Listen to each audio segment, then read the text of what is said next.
Dalam hadis yang Nabi sebut dengan sabdanya qala Rasul irqibul mayyit inda mautihi salasa. Nabi kata cuba kamu perhati tengok orang nak mati 3 perkara, kata Nabi.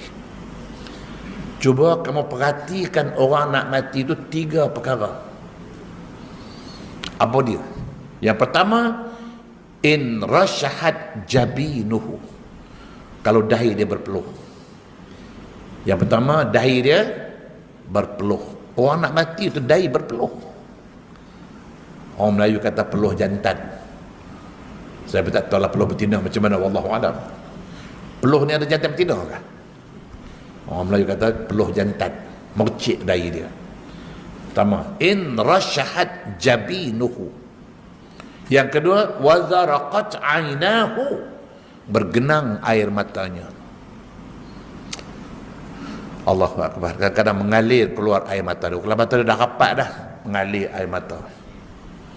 Dan yang 3, wantashara munkharahu, keluar air jernih melalui lubang hidung.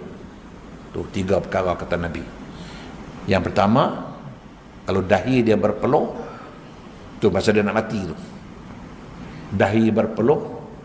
Yang kedua, bergenang air mata.